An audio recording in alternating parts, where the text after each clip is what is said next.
Don't close the book, I got more to write. You can change the story, that is my advice. I read in color, they see black and white. You just saw the cover. Okay, brilliant. So, welcome to you.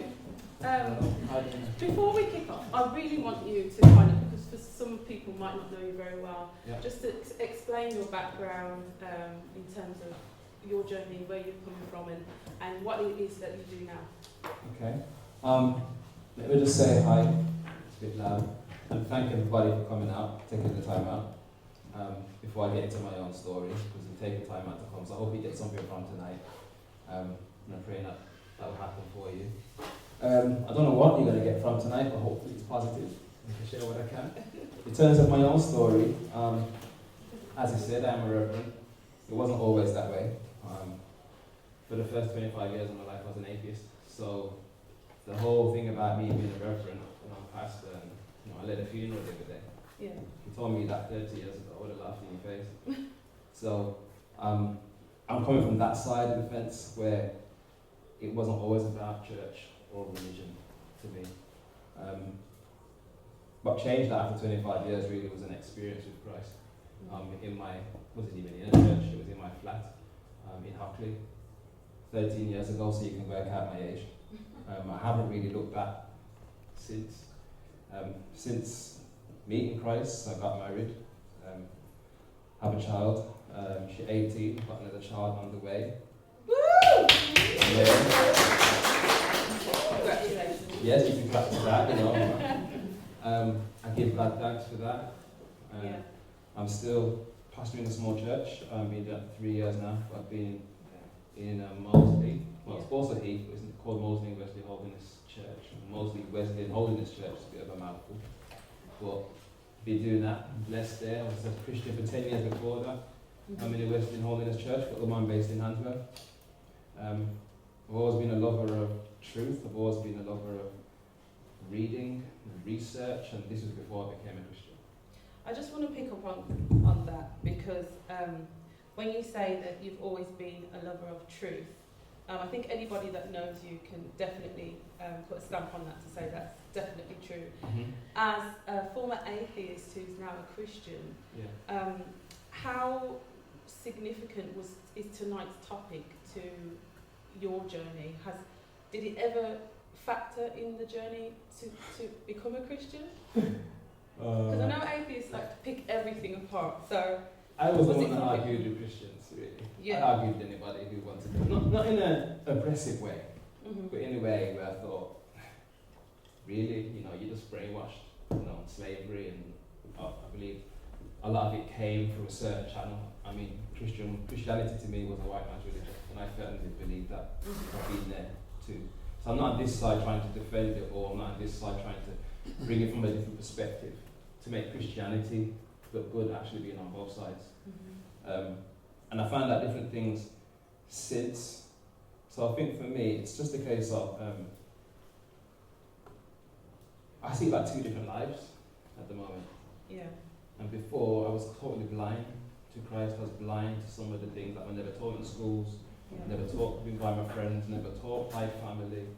And then I finding out some of these things later. And it played a big part in terms of my blackness, because you can see I'm a black person.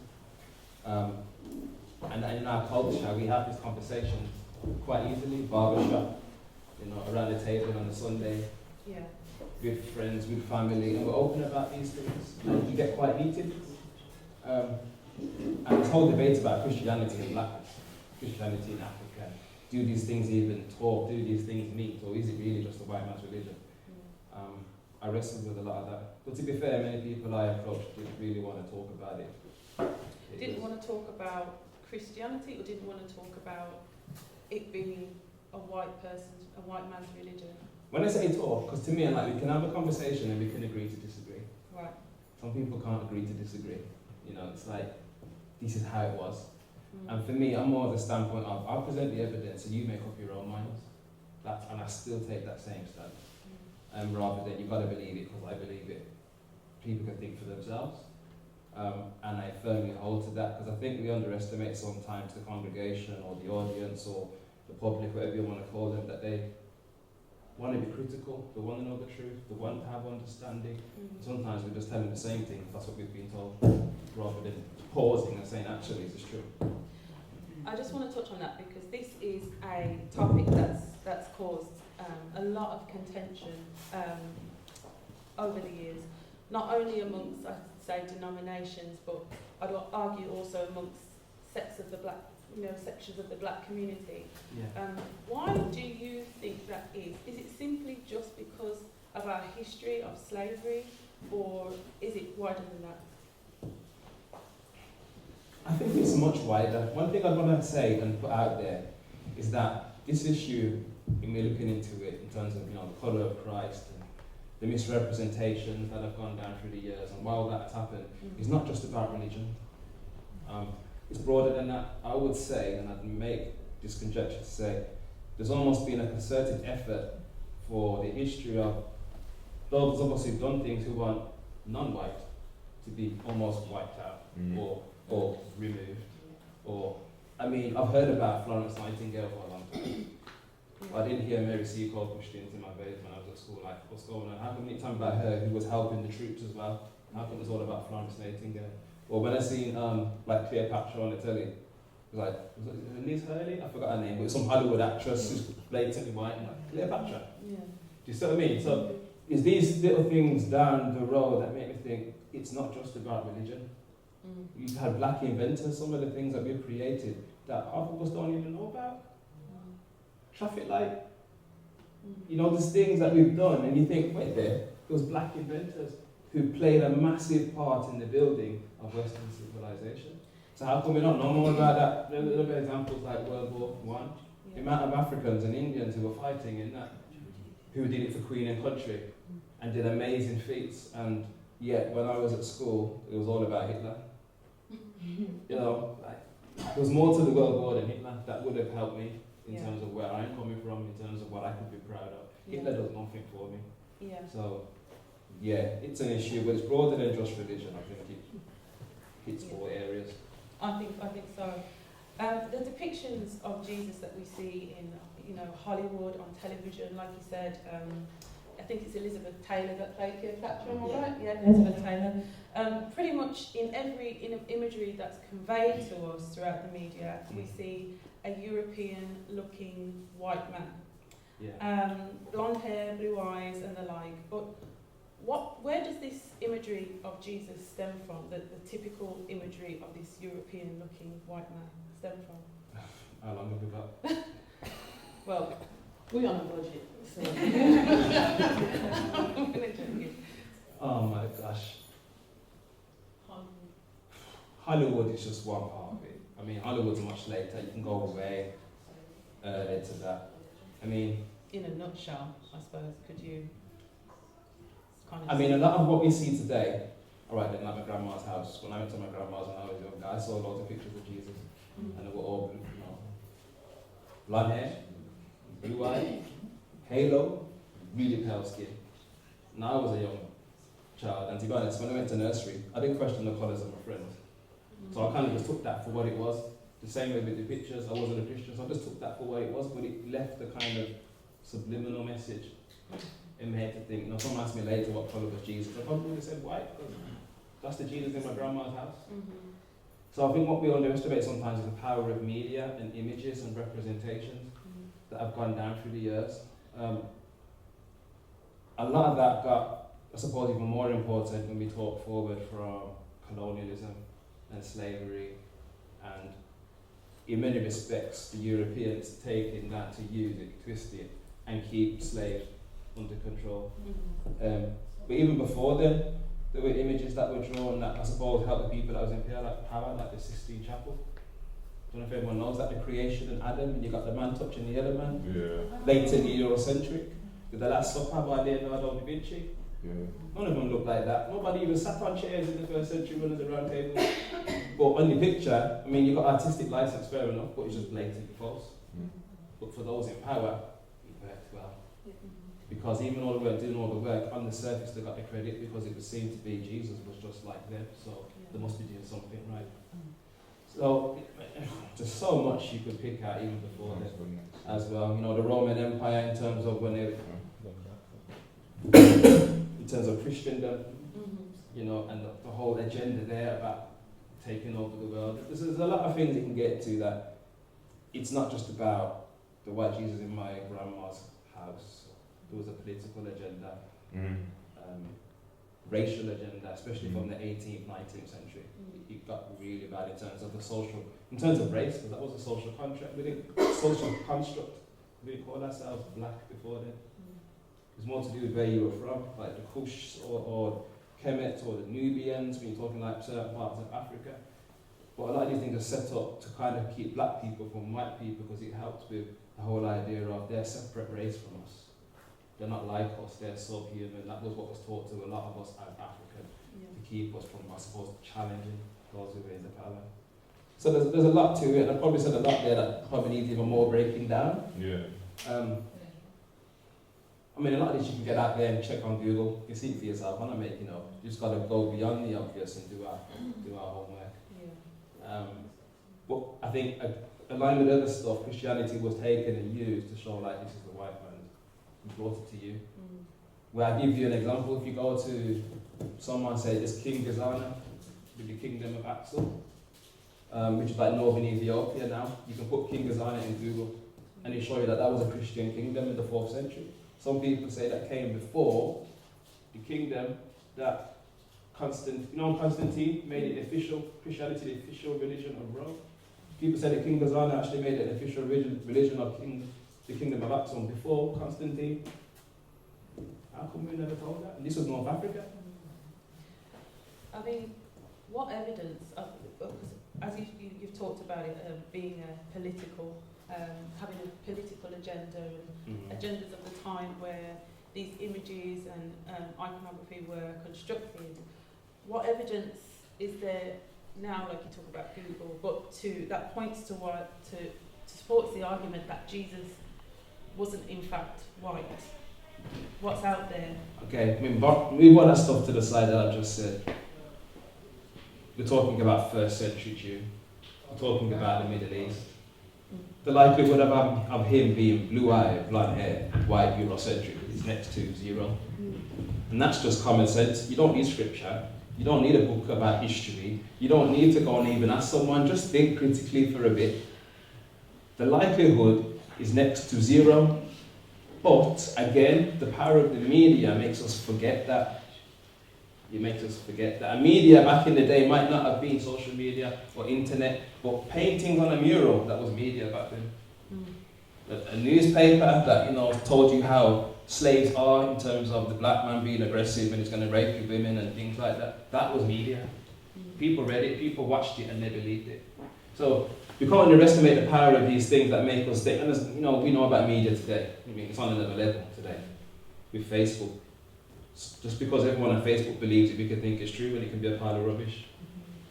Yeah. No, but do you think people aren't checking their sources? Everyone's just kind of going with the flow, what's taking place at the time? Yeah, because some people...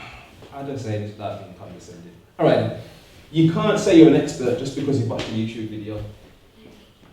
Or you've read one book. There's various opinions, and I'm not saying I'm an expert in this field, because I'm not. I don't have masters in this, or you said I was a scholar. I don't consider myself a scholar. I'm just somebody who wants to know the truth. That's always been the case. If someone could prove to me that Jesus is not real, it's not about Jesus, I would walk away from it now. That's how much I'm about the truth. But at the end of the day, when I look at it like that, nobody's brought that evidence to me. And I think if we do our research, let's be honest, today we're lazy. We want to watch a YouTube video, we want to get one book and have the answer. Where some answers are just not black and white, and I might need to give you an answer that's going to take an hour. But if it's going to give you the truth, are you going to sit there for an hour to get the answer? Or are you going to say, oh, that's long. I don't have time for that. Not everything is simple, not everything is black and white. So I think part of it is back on us as individuals to do our own research. I was just about to say, that leads me to my next question. Can everybody hear me? Yeah. Okay. That leads me to my next question, because we we talk a lot about how we're not taught our history in schools. You know, it's not readily available to us. Who's responsible then for imparting our history onto us? Who's responsible for feeding that information to the younger generation? A lot of us grew up going to church, even though we might not have stayed in church, but still had these stained glass windows with Jesus looking down at his disciples, and he was still a white man. And you know, we're talking about praise Jesus, and you look up, and there he is.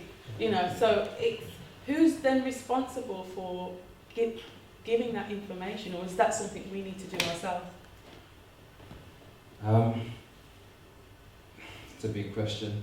I think we have a responsibility to, if it's our own culture, our own history, it's where we come from, it's about our identity, and how can we not be involved in finding that out? That would be my question.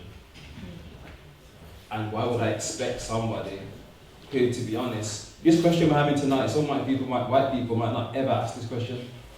What kind of price, what kind of debate is that? What kind of question is that? Because it's just not in-house to them, they don't have that issue.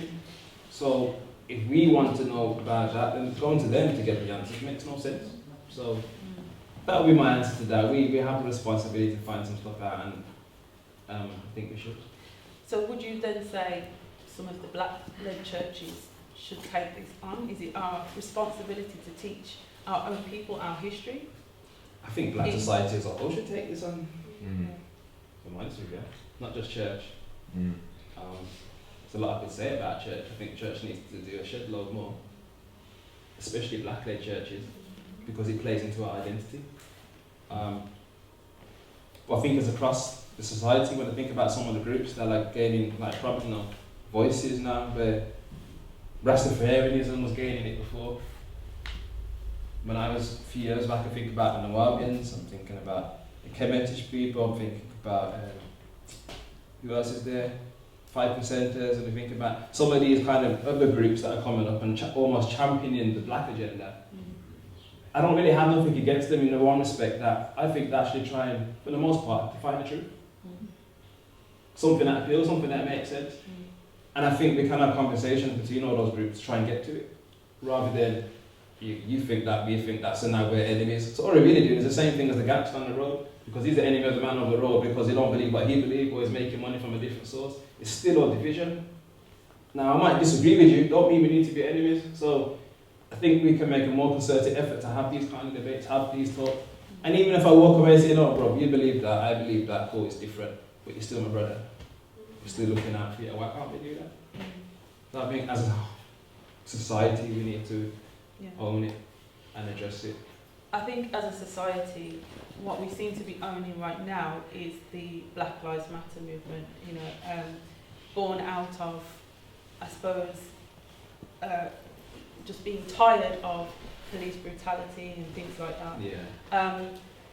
As a reverend, how do you then address a conversation about faith with somebody who is, angry, who's angry about how we're treated in society, how we're, treated by establishments like the police, education system? How do you broach a conversation without coming across as the enemy? To be honest, I think to have those conversations at that point, it's too late. I say that because by then communities are polarized. So everyone's holding their corner. See, I told you, I don't like these white men, I don't like the police, they're shooting at people, People doing that from feeling, doing it from anger. And I get it, I watched the YouTube videos of some of the shooting and I couldn't help but feel angry.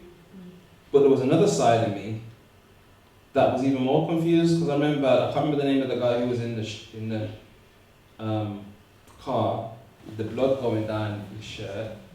And the couple was over him with the gun, saying, he moved, Philando Castle. He moved him. Now if you listen to the voice of the copper, he sounded frightened. And I'm thinking, why are you frightened when the man in the car is the one you shot and you got the gun in your hand? It didn't make sense. But as I thought about it more, and from my own worldview, talking Christianity, it made more sense as I thought about it more, because at the end of the day, what drove the couple to shoot him wasn't just a colour thing, it was a fear thing. He was scared of him. And you could hear it in his voice. So what I'm saying, communities are fearing each other communities. They're scared, and because of that, they're polarised. Even if you conversate with them now, the emotions, the feelings are skewing it all. We should be having these debates without the shootings. Without the police shootings? Yeah, and without all, you know, black on black crime and all these things. Why do we have to wait till there's a crisis before we sit down and say, you know what, how do we make our society better? Loads of it's a backlash, because if the shootings die down, and all these things, the money gets right, all these things happen, we won't have these conversations anymore. Seriously, it wouldn't even be on the news. And the shootings is not something that happened because, you know, it happened out of the blue. These things have been going on all the time. It's just that now it's getting caught on YouTube. Yeah, it's now we've got technology. Exactly, to capture it. There's nothing new. People in America will tell you that. We get brutality in England as well. They're just not getting caught on YouTube yet. Don't mean it's not there. So we should be talking about these things regardless of... It's like, I don't know if we just set up to self-destruct or we're just like this as people. It's like we have to wait till things get to dire straits before we're willing to sit down and sort it out. Why do we have to get to that point? Yeah. I just don't understand. It's like we've got self-destruct button. I don't understand why humans tend to do that sometimes. It's only when things go pear-shaped then we say, you know what, it's time that we do something about this. Where if we're honest, we can see this thing's been crooked for a long time. I mean, some would say that that's because we've been broken as a community. We've been broken in terms of, you know, we have debates about being dark skinned and light skinned. You know, segregation is a massive thing in our community. So, you know, it's not until all of our backs are against the wall that we seem to realise we're all in the same position. And that's when we come together. But the logic of that don't work, because if you're saying it's because we've been broken, then that'd be the same reason for me to say, well, that's why we should be having a convo then. Why do we need to see a fruit of the brokenness? Yeah. If we know this, let's address it. Not wait till something happens and then we blame it on our brokenness. Circular, it doesn't make sense. Like, you know you're broken, deal with it. It's like you're an addict. You know you're an addict, deal with it. Don't wait till you lapse. You know that you're susceptible to a drug, let's talk about it, let's sort that out now. Let's not wait until, you know, you need cold turkey or it's gone too far. I don't get that logic. Okay. Getting back to the subject of Jesus, because I think this is obviously why we're here tonight. Yeah. You mentioned first century Jew, so he was a Jew, he's a Hebrew. Typically when we think about Jewish people, we think now of an olive complexion, the Jews that we see today. They don't have black skin, and so where would the argument that Jesus is black be founded from, with that in mind? Well, for me, and this is where I've got to be careful with the term black. What do we mean by black? Does black mean dark? Or does black cover all spectrums? If you look at Africa, you get lots of different spectrums. It's not that everyone's just dark skinned, you've got lighter complexions as well.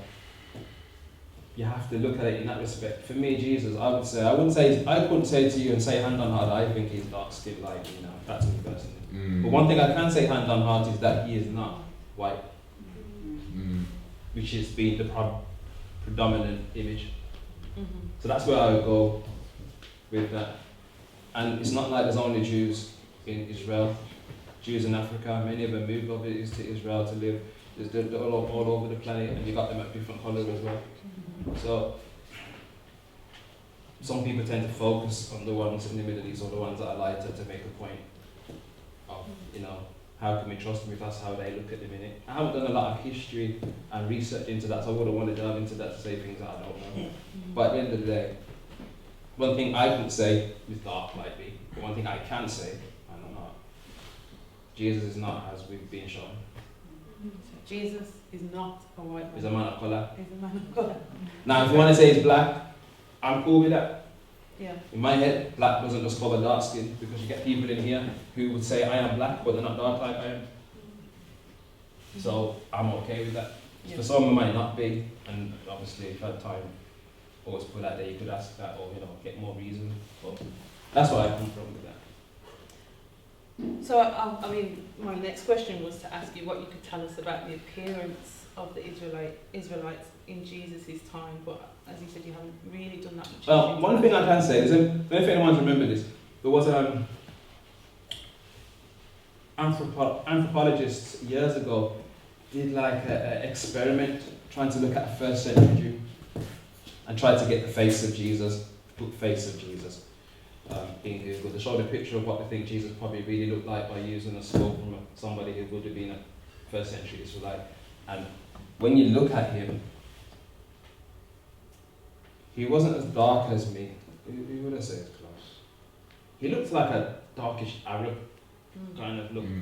That was his kind of look on there. That's what they showed on this program. Again, doesn't mean it's necessarily a fact. All it is proving though is that it's not in line with the images that we've been shown that Jesus looks like. It came up, it caused a lot of fuss, and then it just disappeared again. So that's it.